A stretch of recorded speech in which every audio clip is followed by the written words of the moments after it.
এই মুহূর্তে রাজধানীর মহাখালী বাস টার্মিনাল থেকে সরাসরি যুক্ত হচ্ছেন সহকর্মী বিল্লাল হোসেন। বিল্লাল, আমরা যেমনটি দেখছি আসলে এবার ঈদযাত্রা বেশ স্বস্তির, একটু জানাবেন যে আপনি যেখানে আছেন মহাখালী বাস টার্মিনাল থেকে যেসব যাত্রীরা যাচ্ছেন তারা কি বলছেন?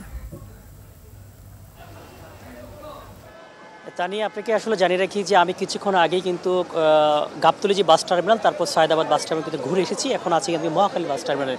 আপনাদেরকে আসলে জানিয়ে রেখে, আপনার মাধ্যমে দর্শকদেরকে জানিয়ে রেখি যে বলা যায় যে কোনো জায়গায় কিন্তু আসলে বলা যায় যে কোনো প্রকার বিশৃঙ্খলা এবং কোনো প্রকার অনিয়ম ছাড়াই কিন্তু স্বস্তিতে কিন্তু মানুষ বাড়ি ফিরছেন। কিন্তু আছে কিন্তু যাত্রীর চাপ তুলনামূলক কম হলেও কিন্তু যারাই যেতে চাচ্ছেন তারা কিন্তু গাড়ি পাচ্ছেন। আমরা একটু আপনাদের দেখার চেষ্টা করি এই মহাখালী যে আপনারা দেখুন, এখানে কিন্তু শেষ মুহূর্তে যে যাত্রায় কিন্তু যাত্রীদের একটু ভিড় আমরা লক্ষ্য করেছি। বিশেষ করে এখান থেকে ময়মনসিংহ গ্রামে কিন্তু মানুষজন কিন্তু বেশি যাচ্ছেন। সেই কারণে বলা যায় যে যাত্রীর চাপ কিন্তু এখানে অনেক বেশি। কিন্তু এমন কোনো অভিযোগ আমরা পাইনি যে তারা কিন্তু টিকিট পাচ্ছেন না। সবাই বলছেন যে টিকিট পাচ্ছেন, কিন্তু সিরিয়ালি হয়তো পরবর্তী গাড়ি আসলেই কিন্তু তারা যাবেন। আর আগে যেই সচরাচর অভিযোগটি ছিল যে অতিরিক্ত ভাড়া, সেই ভাড়াটিকে সেটি কিন্তু আমরা এখানে লক্ষ্য করিনি, কারণ নির্ধারিত যে ভাড়া রয়েছে কাউন্টারগুলো থেকে সেই ভাড়া অনুযায়ী কিন্তু তারা যাচ্ছে। পাশাপাশি আপনি জানেন যে টার্মিনালগুলোতে এটা দালালদের একটা দৌরাত্ম্য থাকে, যে ভুলক্রমে অন্যদেরকে যে এক টিকিট দুজনে গেছে বিক্রি করা, সেই কালোবাজারি চক্রটি কিন্তু এবার এখানে কিন্তু নেই।